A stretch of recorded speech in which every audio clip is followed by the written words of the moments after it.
Mr. Willis, I am so glad that you're joining us. And, we've talked before and we have some mutual friends, which is wonderful. And I just, what brings you joy? Where is your passion?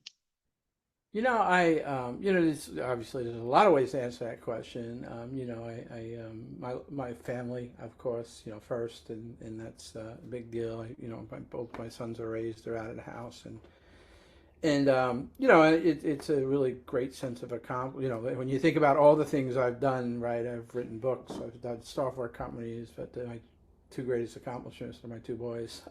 Um, so that's sort of top on the list. But if you talk about like what I do, as sort of my passion for career, I think there's two things. I love to learn, and I know people are like, oh yeah, of course everybody likes to learn, or not everybody, but I love to learn, and I love the art of learning. I love people who like to learn. I like to be around people who just want to have conversations that just are extending your ability to move knowledge, and so I spend a lot of my time just having conversations with people.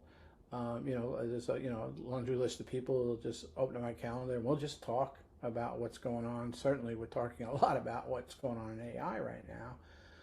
So learning is the big thing, and then if I sort of boil it down to like what has been mostly my day job is um, I've been doing this technology stuff for 5 decades, and I've seen lots of different transformations and sort of shifts in the technology. And as I sort of get near the end of my career, although I don't know when that's ever going to happen, I don't really want to ever retire. But I think about what was really what were the things I did the most of, and it really is. We talk about operations and infrastructure and technology. People who and what we do is there's all these moving parts of delivering software, delivering services, marketing, all those things. And what operations and infrastructure people do is at the core protect the brand. So one of the things I'm sort of a protector, if you will, and so over the 5 decades of seeing everything from mainframe shipping distributed from sort of the first real distributed computing, big data science, cloud computing, consider one of the founders of the DevOps movement, and now AI, and now this new sort of agent-based implementation of AI, and actually now I'm into quantum. I always think about what is the organizational brand and how does it improve, how does the technology improve, and how can the technology more importantly, or as important, hurt the brand? And so a lot of my first thought is like, oh, this is great technology. So as a technologist, I roll up my sleeve, I try to learn it. Sometimes I write books about it, and then I fall into sort of my sort of normal speed, which is okay. What does this mean for a large corporation? What is the CIO? What is the executive team going to? What are the things they should be thinking more about? What are the things they should be protecting more about? So yeah, but it's all around like I just want to wake up every morning and learn something new. Good for you. I love that. It's so interesting. So I've had a few guests on in the more recent past, and several of the guests have been in the same camp as you with the AI and how to implement and create structure. So there's a group of people that I know that are just kind of dipping their toes in it. They're using Claude a little bit. They use a little bit of ChatGPT. They use Gemini. Some are using Copilot. There's all these different, I mean, there's a plethora of them. And that's on a very basic granular level. And then you have others who have kind of gone to what you had mentioned, the agent level, where you're actually creating programs so that it's taking that duplicatable um, process that we do as human beings, and it can do it much faster and much simpler for us. So then you mentioned another level that you said quantum. I don't know that. I definitely don't know what that looks like and what that entails. So can you give us a little bit of insight into that? Yeah, I mean, this is still, and this is sort of, my blessing and curse. My blessing is I hook on to technologies usually earlier than most people, sometimes way too early. But the curse is sometimes I get wrapped up in it and pulls too much oxygen from what I should be doing in my sort of day job. But yeah, no, the quantum computing, it's all over the news right now. I've been tracking it slowly for almost 10 years, but more within the last 3 or 4 years, I think it bubbles up where it needs, from my perspective, more attention. So the simple way to do is, basically everything we've had since the invention of the transistor, integrated circuits, all that history is one form of compute. To get too technical, but the von Neumann architecture they call it. And even today, with all the fantastic AI and all the tools that you mentioned, the Claudes, the codexes, all those things, that's all based on the simple CPU architecture. I mean, there's NVIDIA cards, but it really is all an extension of one form. Um, you know, the tracking the history of sort of quantum mechanics somewhere. I should have my history a little bit better because I'm actually writing a book about the history of quantum computing right now. Is probably in the 70s, 80s, and 90s they started realizing that maybe this form of quantum, this is a hard question to answer because quantum is so complicated, but I'll rein it in, is that somewhere along the way, and it might be as late as the 80s and 90s, but like it is only the last like decade that it's really become realistic, that you can compute a completely different way where the whole system of what I call the technical jargon, the von Neumann architecture, is based on bits and bytes. Everybody understands it's a one and a zero.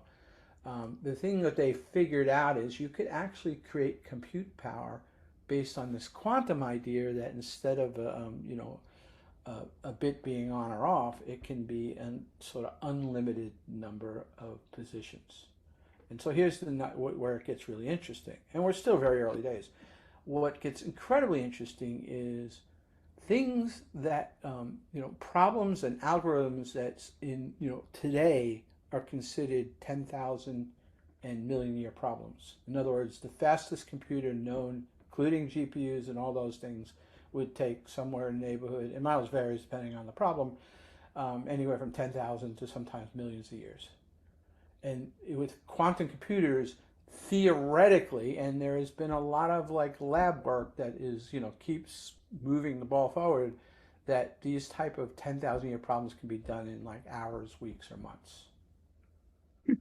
And some of the work that IBM and Google are doing, I mean, it's all lab work. So there's the biggest thing that everybody's concerned about, and it's not again, I think about what are the optimization opportunities for a large corporation. So, but the biggest thing most people focus on, and it's a serious focus, is could a quantum computer that gets commercialized or in the hands of somebody like an adversarial nation or something, could they break encryption? And theoretically, that I know in the 80s it was theoretically proved they could. And now there's examples of things that Google has done in a lab to show, again, in a lab where it's a monster machine that very few people have access to, but they've been able to do things like break the encryption algorithm that protects a Bitcoin timing. Like if you buy a Bitcoin coin, there's a 10-minute hold window or something like that, and based on the encryption they use for that, they've been able to, in a lab environment, break that level of encryption. So there's a lot of fear Okay. around like how fast this is going to accelerate. But let me just add, one of the things that I'm more excited about is the opportunities of creating optimization algorithms. The IP, there's going to be just a land grab of patents on quantum algorithms that that do material science, that do logistics, that solve traveling salesman-like problems, all those things. And that's going to happen within the next 10 years. And, when I tell like any CIO that's willing to listen to me, and they mostly don't on this subject because they think I'm crazy, is that, if you had a crystal ball of what AI looked like 5, 7 years ago, what would you have done differently? And right now, I think the crystal ball is, it's obvious that somewhere between 5 to 10 years, some of these, you know, logistics optimization problems are going to be solved, and people are going to patent them. And you don't want to be you want to be the patent holder, not the person who has to pay the fee to use the algorithm. Interesting. Okay, so boy, that opens up a whole bunch of questions. Yeah, sure. Didn't think we were going this route, huh? No, this is great stuff. I find this very fascinating. Most of the people that I work with, they're Yeah. just like I said, they're very layman. It's just they're dipping their toes in. Some of them are afraid of Bitcoin. They don't even want to look at it. They don't trust it. And that 10-minute window, it scares them because that's the 10 minutes when someone can go and grab your money and then there's no tracking. It's not like you're there's no FDIC insurance And on this this is stuff, real. I right? don't So want to create a real scare effect, because this is something that was proven through a sort of an implementation that was a pure test scenario, you know what I mean? But the point that they were able to prove that they could electric, it was proven like 25 years ago that theoretically you could do it. Google's proved that sort of in a very fabricated scenario you can do it. One other thing I did want to mention, I think to bring it back a little to earth, is the first signs we're going to see of quantum is the fusion of quantum computing with the AI neural networks. And there's technologies that are called quantum neural networks, and you're going to see hybrid examples of things that can be done with what we're using today, the large LLMs, but part of the work can be done with these quantum processors, and so you'll see this hybrid like workflows, and that will be the first sort of avalanche of these first wave of unsolvable problems. interesting. So can you give us an example of what that would look like? Yeah, Like how does well, it impact the layman or the CEO of a yeah. small business? Well, IBM just ran an interesting. Well, so yeah, all right. So let me give you two. One is still lab based, and one where because these are not happening right now. There's not anybody getting these patents on like really good logistics or solving problems. But like IBM did earlier this year, an example where they broke up a problem. So that it's sort of.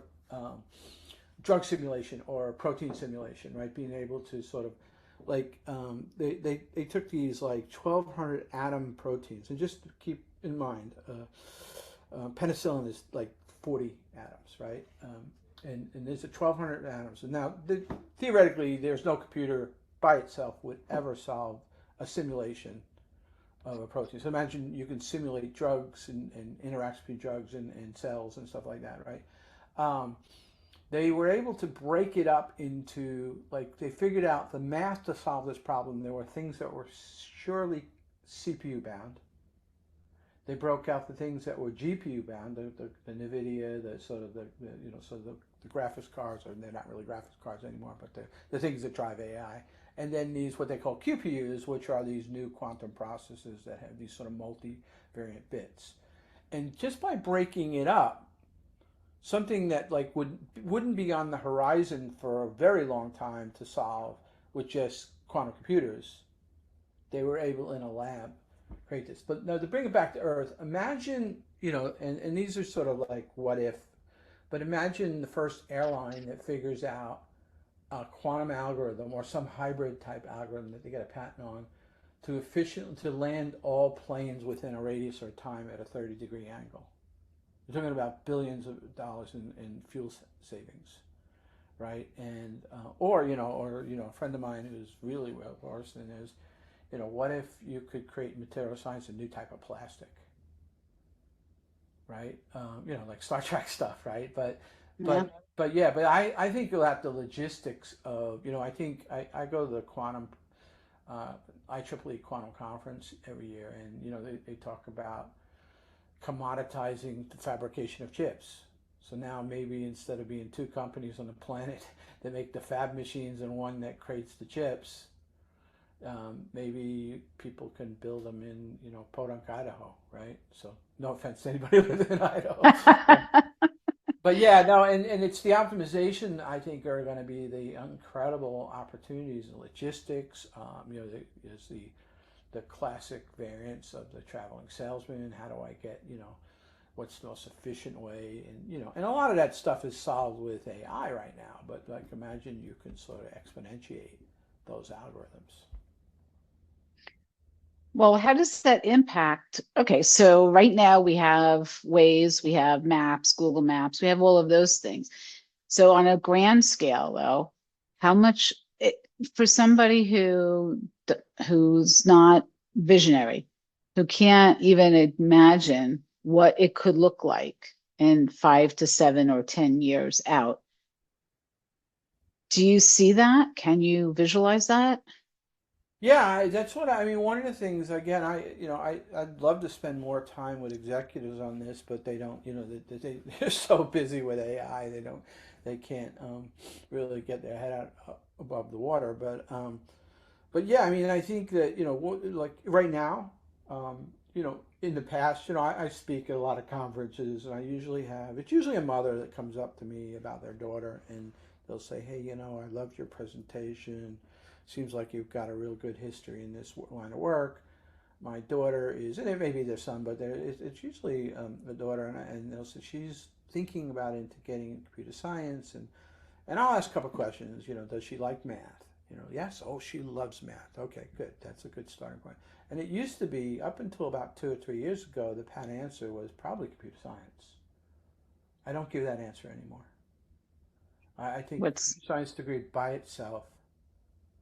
Again, it depends on where you want to go. If you want to work for Google, then you probably should focus on the core computer science stuff. But if you want to work for a bank, or you want to work for Walmart, or you want to work for whatever, you need a specialty. Except, I think the next technology wave. And I heard this from a Nobel Prize winner at the last IEEE quantum. He said the biggest when quantum. There's this notion of what they call quantum supremacy. And it's a sort of a marketing blown out term, but it means that we've crossed over to do algorithms that we couldn't do with the von Neumann computers. And what he said, and I truly believe this, and I don't know if it's 5 years, 10 years, maybe 20 years, but I think it's more than five, it's less than 10. When that happens, the last major technology moment would have been the transistor.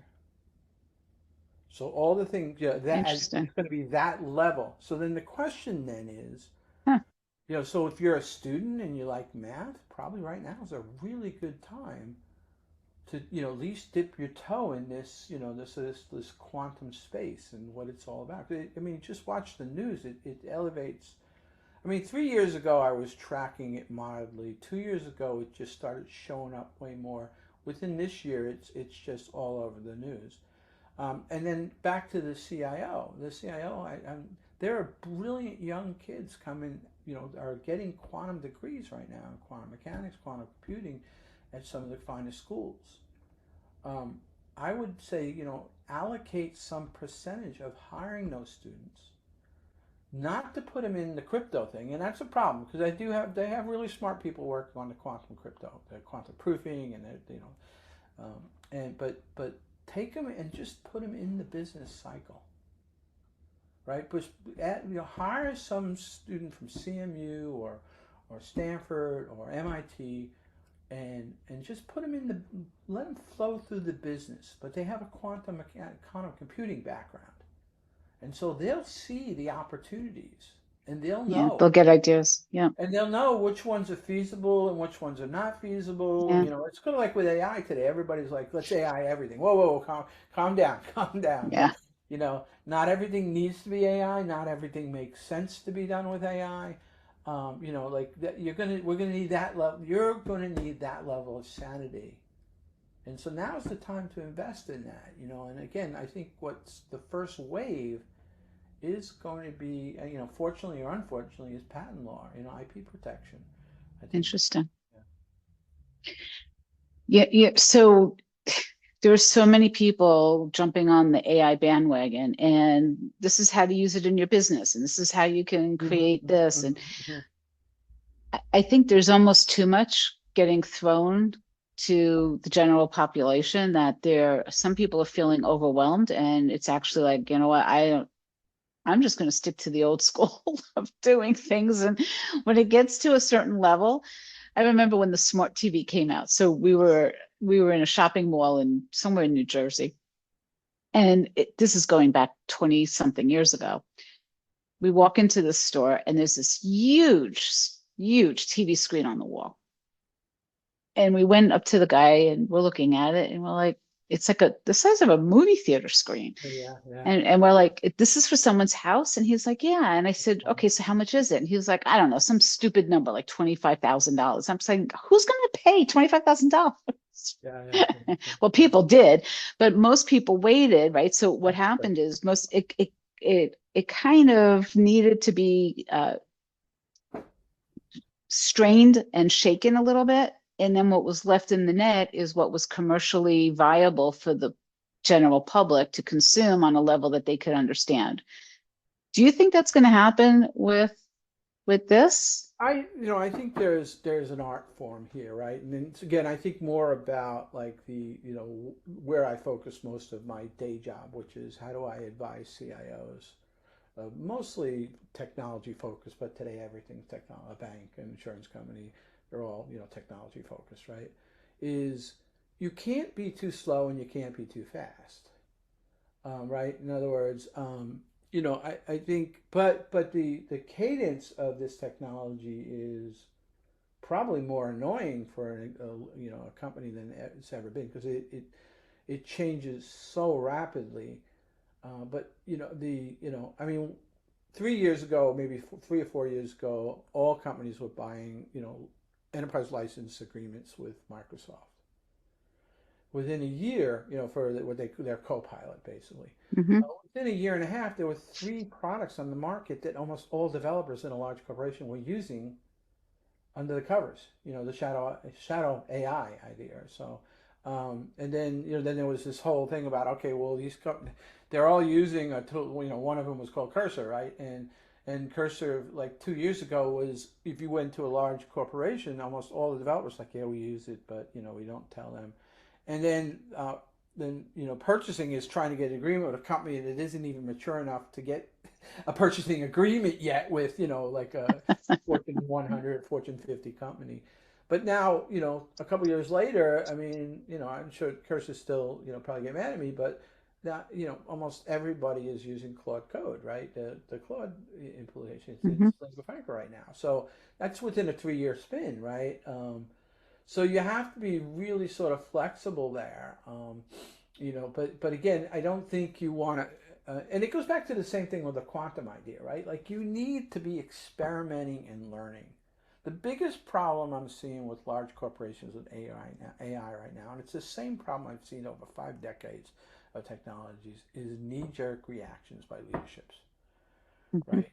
The one of the things I really talk a lot to again, I'm not an MBA and I don't speak MBA language, but the CIOs that are usually what happens for me is a chief of staff knows me, was worked with me, seen one of my presentations, read one of my books, and they say, you should bring this guy in. Yeah, but is he not the big far or big far? No, no, he's just a guy, right? And I'll give him my honest truth, right? And one of the things I think right now is a big problem, and it's really been a problem in all technology shifts, is leadership has these sort of like their innovation strategies, right? This is since the beginning of time, right? And that's fine, right? I mean, and it's not like they're not grounded in that innovation strategy. I mean, they've got they've got market demands, they got CEO demands, they got board level demands. But what they don't do, and what other large consultants don't do, is they don't find out what the gap between the innovation strategy they believe they can do and what I call the talent systems. And I don't mean talent like are they good enough? I mean the system itself. It's systems thinking. And so you come in and say, okay, we're going to use AI all over the place. Everybody needs to AI. And in fact, I recently wrote an article called Token Schizophrenia, because, right, this whole idea of token economics. First, Yep. they were like, do not use AI. And then they were like, why aren't you using AI? And now you're like, stop using AI, you're spending too much money. But what they don't realize, and this is what I help organizations try to figure out, is what is the landscape of your system, the talent system, the people? And what I find is it's usually broken up to keep things simple in three groups. One group is passive aggressive. They don't believe, they could be all of the above. They could be the, hey, I'm going to wait for till the $25,000 screen becomes 5,000 or 3,000, or maybe they're reasonably pragmatic about it, or they're just like, I think they're the fear of their job. They're passive aggressive. They're the ones that always say, we'll get to it next month, I promise. And then you have the sort of, on the other far spectrum, you have the sort of do now, ask forgiveness later group that are literally gonna, like, they're people that solve problems. And they've learned, and I've been sort of this way most of my career, is I figure out, like, if they're telling you no and it doesn't make sense, you got two choices. You can take theirs and do status quo, or you can just do it and let the chips fall where they may. And most of those people, unfortunately, are heroes. The unfortunate time is when it really goes wrong. But then the most interesting group is the middle group, who literally wants to do. They believe AI works. They know everything's there, but they're not getting guidance from leadership On on how what to they use do. it. And it's Yeah. even worse in regulated businesses, because Yeah. depending on your role, you could go to, best case, you could get fired. Worst case, you could go to jail. Bank. I mean, there are regulatory controls in banks where, I mean, you literally could go to jail for something, and it could be considered negligent and without clarity. So right there, you have this completely broken system where, part A believes it doesn't work, part B thinks, why isn't everybody doing it, part C, and all those parts have to create part D, right? So again, I think going back to your sort of point about waiting and stuff, I think the biggest thing you have to do is figure out what your organization looks like, and then try to match, what your strategy, how it maps to that, and then sort of fill in the blank. So it can't just be, oh, magical thinking. I mean, I'm telling you how many CIOs I run into now are, again, usually chief of staffs that are like, I want to bring in John, but they just won't listen to me. And they'll say to me, my CEO thinks there's a magic wand thing that we're just gonna do AI, and we want to cut right to we're doing AI. Well, no, Yeah. it's not that simple. You got to learn. You got to create a cadence. You got to learn how to use AI. And nobody wants to do this now. Now everybody wants that silver magic bullet, That's right. and they want to do it as quickly and as efficiently, and they don't want to spend money. Yeah. That's the other part. Yeah, I mean, for me, it's like, hey, wait a Well, minute. Well, yeah, yeah, ChatGPT is free. Just use that one. yeah. Why can't No, you guys just, put together a spreadsheet on there and let's get that one done? I It get asked doesn't. a lot, well, what would you recommend as your, 30-day, 90-day, 180-day? And I'd say, well, don't have a 30-day, 90-day, 180 plan, right? Like, figure out, Yeah. like how you're going to do this, and that's the other thing too is, my whole career, even, mostly in a lot, I spent a lot of time in sort of maturing and building out the whole DevOps space, and and I, not me, but a Shoulder of Giants community has created incredible. Well, you don't have ChatGPT, you don't have Claude, you don't have ChatGPT if it isn't for the 15 years of incredible commerce that DevOps created. You don't have Airbnb. You don't have, like, the ability of those companies to Yeah, grow. and any of those things, Uber, any of them, That's right? right. Any of those things. Yep. But during that process, there were so many companies just wanted to go. I want to go right where those guys are, right? And most of the work I took were the ones that were willing to let me come in and interview.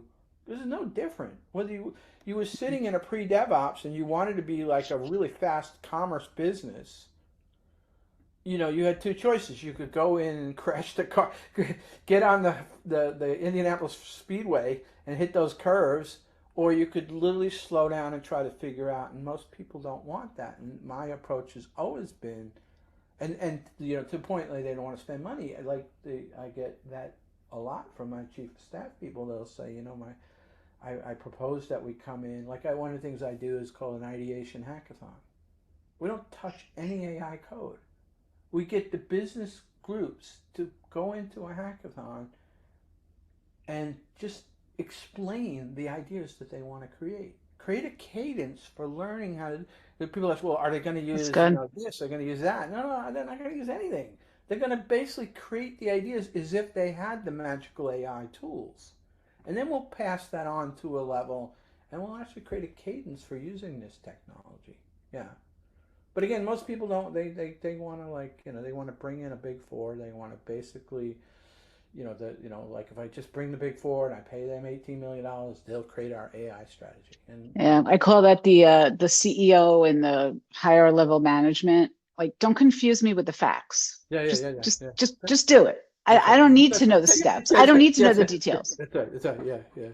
Well, Yeah, I'm a just big time. I wrote a book about when I think the greatest industrial engineers, and is Edward Deming, and basically, when people were trying to figure out in America what Toyota has done, they figured out he might have had the keys to the kingdom, and famous CEOs would call him up and they'd say, hey, we want to bring you in. In fact, Ford Motors, Donald Peterson, tried to bring him in to sort of replicate what he had done in a couple other places. And the first thing Demi tells the CEO is, "Are we going to work together?" And like, "Oh, no, no, no, no, no, no! I'm the CEO. I'm going to get you the right people." And he literally hang up on him. They call him back. "Oh, don't hang up on me. I'm the CEO of Ford Motors." He's like, "Are you going to work with me?" And I mean, a little dramatic there, but he would literally good for him. until they agreed, and they give him you don't understand, Dr. Deming. I am the CEO of Ford Motors. I mean, I can't, like, well, okay, good luck, bud. You know. That's good.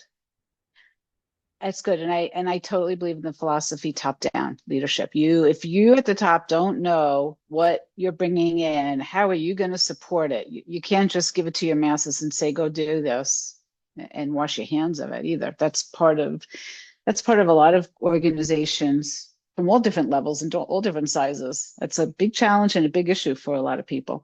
Yeah, I mean, I love what's his face, the turning the ship around, right? And I'm blanking on his name, but like he talks about how Yeah. the great leaders can create the sort of influence of what they want, and then let the people do it. But they have to be part of the fabric Hmm. of the change, right? And I think too many leaders think that I'm a leader, I'm going to tell you all to do this, you know. They literally have to be, sort of living organism in that sort of change. Yeah, that philosophy is the leaders eat last Oh, philosophy, okay. right? Okay, cool. All right. Yep. Yeah, Leaders yeah, eat no, last. yeah, yeah. That's yeah, yeah, I love that because that is the that I mean the whole point of a great Yeah, leader is I was a startup, but the CEO of the company said I kept coming in, and it was my first real startup where they were Silicon Valley invested. They had a VC money, and I was the old person they hired, and I kept asking, well, what should I do here? And finally the CEO said, all right, John, here, come here. He said, here's the thing. We brought you in because we knew you knew a lot of stuff about this sort of enterprise and all that. And so if you make a mistake, we got you back, but just go ahead and do it. In other words, I got you there. It was a great, great advice, and it was a great sort of lesson in leadership in that, you know, that's good. yeah. So They trusted you. that's right. That's right. Yeah. And yeah, the fact that they had a trust model, right? In other words, tell me right up front, like, I want you to do what you do, and if something goes wrong, then like we'll learn from it. So That's great attitude. I love that. So just going back to the quantum and to you, what has been your greatest success story? oh yeah. Again, like not to be too sort of, I guess, mushy, but yeah, my great success story is my wife and kids. But Oh, yeah, okay, yeah, besides your family. I yeah, know, I and know, I I love, know. and That's I'm the one not you do want. diminishing that. I know, I No, I know, know, I know. not to diminish that because I No, love my I knew family you did, too. but I just want to be absolutely crystal clear.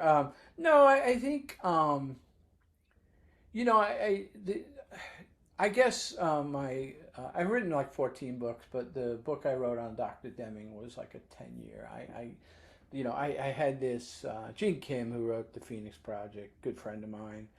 We did a side project once, and it was an audio book that we wrote, and I covered a little bit of Deming, and he had challenged me. He said, "You really should write a book about him." And 10 years, I kept compiling a story and how to write this book, and I wanted to do it in a unique way. I like the sort of storytelling nonfiction. Like Michael Lewis is a good example of somebody who does really good storytelling nonfiction, right?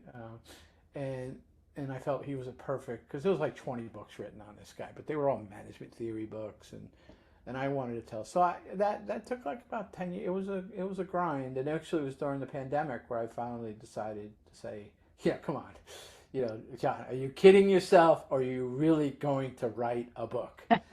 And I buckled down, because Good for you. travel, I disappeared, and I got back, whatever, I figured I was getting back about like 75 or 100 hours a month not traveling or some crazy number like that. And I just turned that into finished the book. So that was great. One of my startups was less than a month old that got sold. You know, that was like a sort of a pride thing. I walked down Silicon Valley for a couple of years and like, you're the guy that sold that company, and like, it wasn't like a crazy, crazy life changing money deal, but it was, it was pretty historic. That That's crazy. and it's a huge accomplishment. 30 days to turn it Yeah, around like that. yeah, It's pretty yeah, good. yeah. So yeah, I guess those the book the book was that getting that book done after a good 10 years of just you know toying with it, playing with it. And I think I don't think I've gotten any bad reviews on it. I think everybody who's read it pretty much enjoys the book. A lot to That's learn. great. Good for you. So if there's a CIO or a CEO out there who's listening to this and is saying, oh, maybe we should bring John in, Yeah, I what do mean, you want them, how do they get in touch with you? What do you want them to do? Do you want them to buy a book and read it first? Where do they uh, start? yeah, no, I think probably get in touch with me. That's probably the best. We give you maybe some information. I'm on LinkedIn. Somebody had John Willis. John Willis Atlanta is probably the best. I mean, the thing I sort of like accidentally gamified this, but it wasn't intentional at first. I'd go into CIO, sit down with CIO, and I'm pretty, I'm a one man show, so like I don't like if the work comes, it's great. If it doesn't, I've done pretty well. I've sold a fair number of companies, and in fact, less and less I go looking for work. So it's usually an inbound that comes to me. But when I finally the chief of staff gets me to CIO, and the CIO says, okay, we start talking, and I said, here's what I need to do. I need to interview, like, depending on the size of your company, somewhere from 100 to 300 people. I'm going to need their time. I need you to basically say that it's important that they meet with me, because they can say do that, and then nobody shows up for meetings because they're too busy, right? But like Yep. I need, and then I tell them, I said a couple of things that and this is usually how I close the deal is I said I'm going to tell you things that the big guys don't tell you. And you're not going to like it. You're going to get angry. Oh, no, John, we want to hear everything. Like, yeah, no, you don't. You're going to be mad. And I said, but there's two things that you need to realize about me. One is, when I'm done, I'm done. Everybody else who comes in here, what they want to do is they're not going to tell, there's things that they're not going to tell you because you are going to get mad when you hear it. And so they're not going to want to get mad because they want to put seats in this place. They want to follow. This initial engagement is just the teaser for them. For me, it's the everything. And I said, but I don't like. I'm going to tell you at the end exactly everything, and I'm forewarning you that you're going to get upset. And then I tell them, but here's the thing. And this is the deal closer, which is, um, you know, like you're still going to pay me. I don't care how upset you get, you're still going to owe me that money. And that's sort of a click in that, wow, he really is probably going to tell me things that I don't, so, and I'm pretty blind. I always envision maybe the last gig I do, I'll put my old Roddy sneakers on their wood oak desk with a cigar, and I would never do this, and just say, hey, all right, bud, let me tell you what it's like here. But So wait a second. So now you got what's the toughest thing you ever had to tell somebody about their own oh, business? I've told CIOs. They said that they'll say, John, so like give it to us straight, like okay, like how should I start? Let me start with that. This is a large financial institution. I mean, literally at the time, probably today, 10 trillion in asset holdings, but like, and I said, you know what? I said, if you built airplanes, I wouldn't fly on them. And they were like, yeah, all right, come on, let's, good CIO. At least, usually if we've gotten this far, and not because I'm patting myself on the back, but they're pretty intuitive about innovation and change and things, because otherwise they would literally go to, like we talked earlier, just proxy Hmm. decisions, right? And then I'd like, okay, but I need more. And I'm like, okay, well, let me start going through. And then I have one of the things I do is I do a qualitative analysis approach where I literally interview people through. Over time, I've learned sort of taking some of the methodologies, used my own, and I earn people's trust. And this is where my 5 decades of technology come in place. I know I'm not an expert in all these technologies, but there's no technology in a large bank or insurance company or retail company that I'm not familiar with. And so I learn people's trust. And then what I do is I promise them that through the qualitative process, I'm going to aggregate this so when I create my truth board, which is, the thing when they want to know the details. But Uh-huh. I had a company, it was a large bank. It was basically, I had figured out that so I had to do my first review with 7 DCIOs before I could meet with the CIO, and that was not part of the plan. But they said I wasn't going to get paid otherwise, and then and the DCIOs were the groups I interviewed. So I interviewed 400 people in these 7 DCIOs group, and I basically laid out on a $2 billion budget that they were wasting about 500 million to 600 million. I mean, clear. And I laid out, and I did napkin math. I mean, it was Wow. better than napkin math, but it was, I mean, we didn't bring in forensics and accounting, but like, in other words, like I know what waste looks like. I mean, Hmm. it's been my sort of, I'm an expert in lean. I'm an expert. Even if it was half of that when That's you right. did the forensic, it's still a huge amount of money That's right. Yeah, that's right? right. And That's they right. don't want to hear that, do they? Well, no. So what happened was the head, whoever the leader of that group was said, John, you'd be interested to know there's nobody in this room that disagrees with you. So when I go Wow. to the CIO, I'm like, I'm telling you right now, I've only been here for like 6 weeks. I've interviewed 400 people. I'm telling you that you're wasting 30% of your budget on pure waste. And not only did I get this from 400 people who put their fingers on the keyboard, I literally, you've got your 7 DCIOs agreed with me. And yeah, so that was probably and then they went through a big transformation, and the CIO got fired. Because banks are going, the whole retail and banks Yeah. is a mess. So they never implemented what I did. So but yeah, Did you get paid? Did oh they yeah, pay no, you? I got paid. Yeah, Okay. it took As a long as while. you got paid. It took a while to get paid though, because when he left, there was like, "Who's this? What is this?" And I'm like, "You owe me 300 grand, you all." So, but and that's the other thing. I've got one now at a really major brand, and I just talked to the CIO, and he's telling me, "Well, John, the Big Four want to do this for free here because of our brand." I'm like, "Yeah, well, good luck." But I said, I'm cheap. I don't charge crazy money. I figure out what it's worth for me, how much fun I'm going to have. Because the dirty little secret, Deborah, is You love this. I learned more about banking in that large bank thing that I just talked about. Like now people think I'm a banking expert. Because in fact, one of the Yeah. nights, when I first, I'm a chatter, but when you first get there, everybody's got their arms crossed and like, why are you here? They don't want to answer any questions. About a week in, you learn their trust, and now they're lining up. The last night of my interviews, the CFO begged if I could see her in the 8 to 9 p.m. slot. Hmm. And she asked, the first question was, do you know how internal finance works with technology in a bank?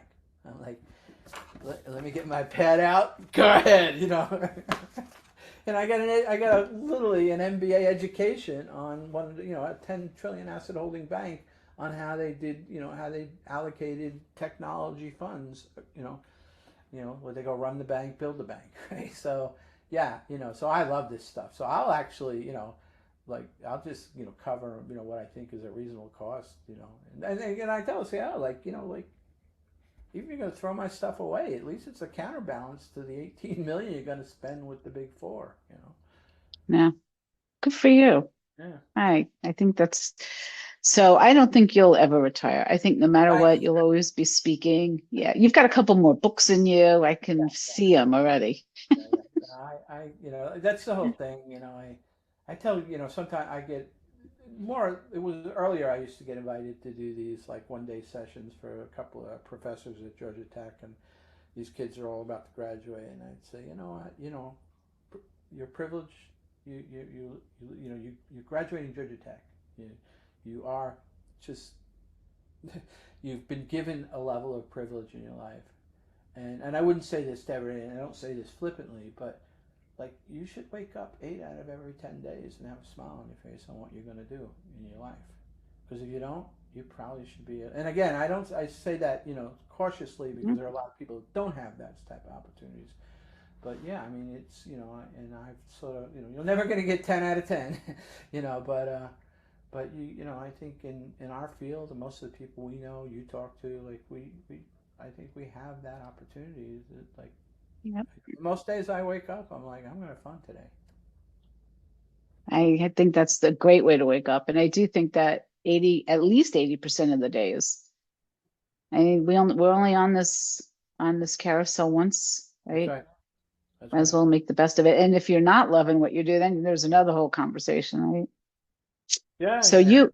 you're like the undercover boss of technology. That's good. I like that. Oh my goodness. Oh, that's really good. Yeah, yeah. No, or the undercover boss or undercover consultant, I guess. I don't know how. Yeah, yeah. Like You're it. I gonna go like in there and you're gonna root it out, and they're gonna pay you excuse my language, they're gonna pay you a shit ton of money for it because that's what you're worth. it. Yeah. No, I mean, I've had scenarios where you asked me like where the CIO will be like pounding if it's like, oh, agree with that. I cannot agree with that. That I cannot agree.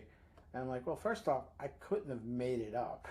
I hadn't been here long enough. And then somebody else would be raised there and like, yeah, he's kind of right about that one. So, those are like those are Yeah, you're holding up, well, I think the hardest thing is, so you're holding up the mirror yeah. and there's the look, there's ego, there's pride, you're dealing with people's emotions Oh and, yeah, their no, self-esteem. And well, and who's going to take ownership of any of that if it's not exactly the way they want to believe it, no. right?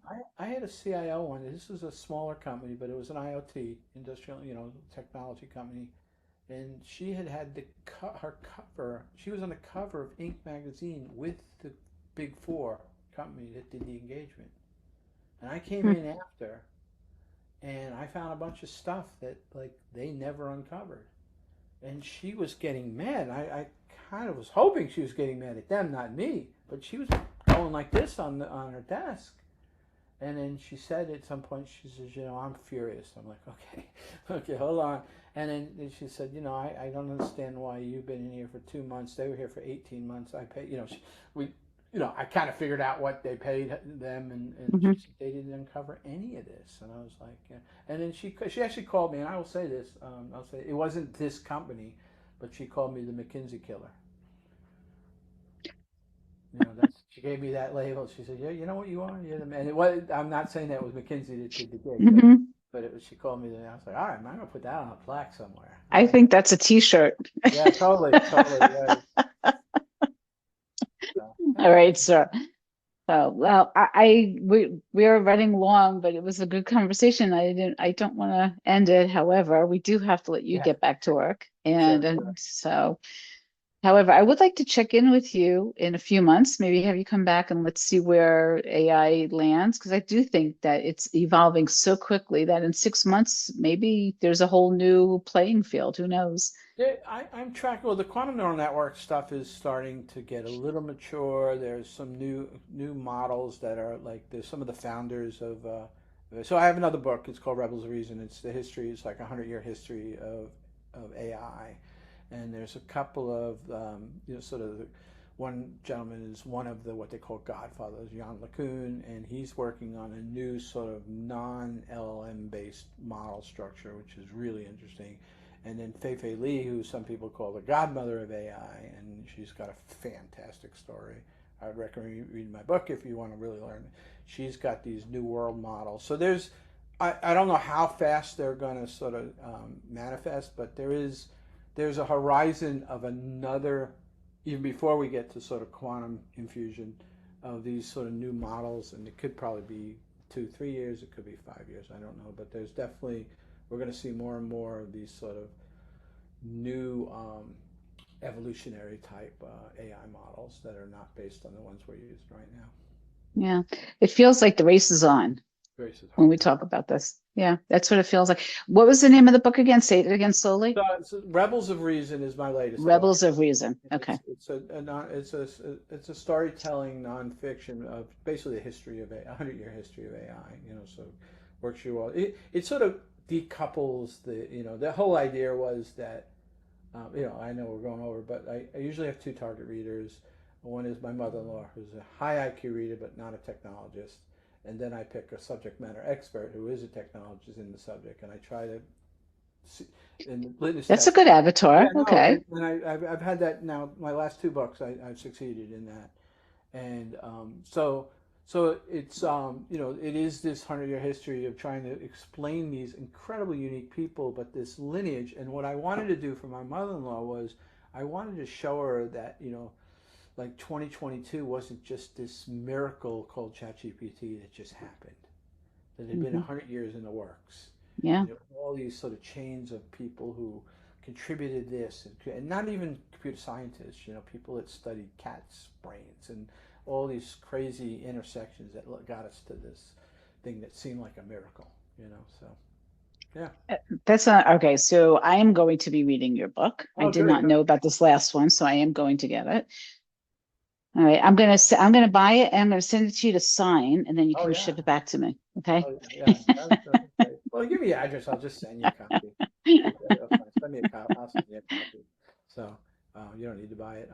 Just send your address to my son, and I'll sign it and send you a copy. I'd love to. Well, I Yeah, appreciate that. that'd be a good place to start our next conversation. So Yeah, I think that would be phenomenal before you start your next book. So. yeah. Sounds good. All right. So John, thank you so much for the conversation. It was really interesting. And I hope that the listeners get some really good value out of it, and that you sell some books, and that you get hired, by some really smart CIO, because I think Yeah, intelligent CIOs can put their egos aside and see what needs to get done for the better of the organization, right? right. That's right.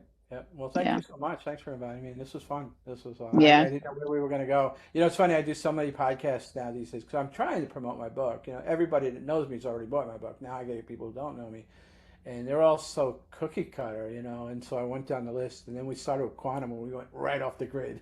So that was great. That was good. I love free flowing conversations. I Yeah. just think they're so much more interesting, because then you and I are interested, and hopefully, people that's right. listening are engaged also. So it's good. All right. So, all right. So be well, be good. And I All right. appreciate you. Gotta love, gotta love, gotta love, gotta love.